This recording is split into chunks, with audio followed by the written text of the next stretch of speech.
Welcome to Chandwell.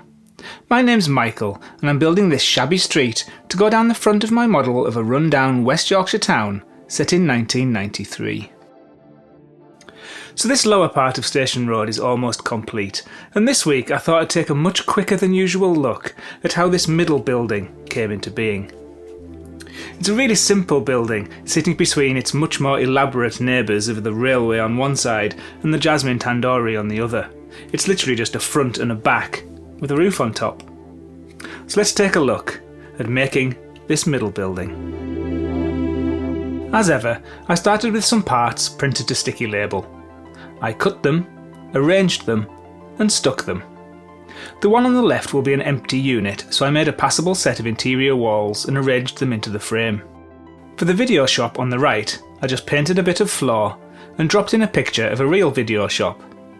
I curved it to avoid any harsh lines and to make the view work from any angle. Building continued.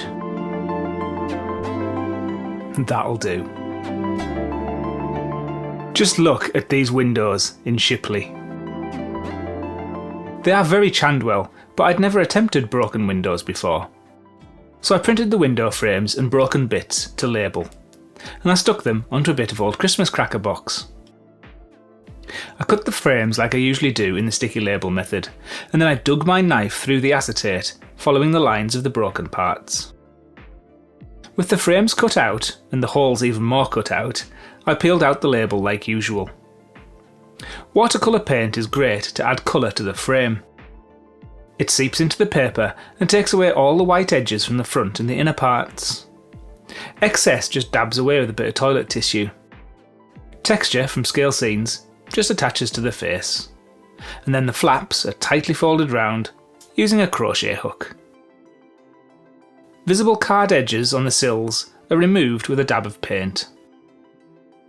And then the old windows are just stuck in behind using PVA glue. Boards are added next behind the glazing. This one has a darker shade on top to represent the damp wood through the broken glass. I wrap the edges, stick the front on, and then wrap the other side. The real building in Shipley slightly overlaps the Indian restaurant next door, so I made the front face wider than the building and added a little returning wall.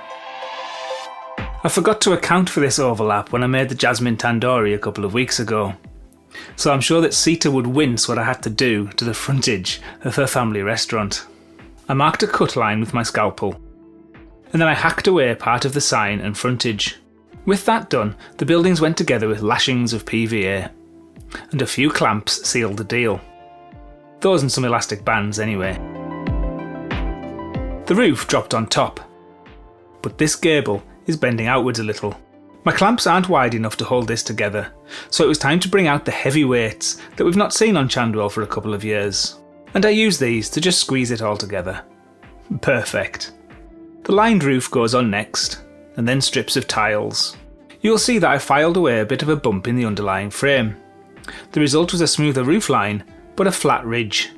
A tiny strip of card sorted that out. Much better. At this point, I took a break and went to the Festival of British Railway Modelling in Doncaster. I was inspired by the arrangement of buildings on Pete Goss's copper wart layout. Although Pete models in a different scale and uses plastic rather than card, I thought I'd treat myself to his book, Modelling Buildings.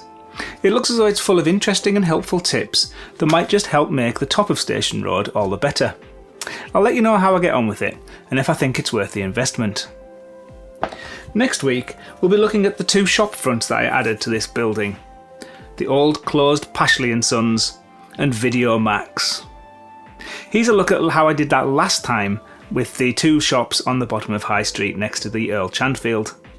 So until then, thank you for watching this video, take care, and I'll see you next week.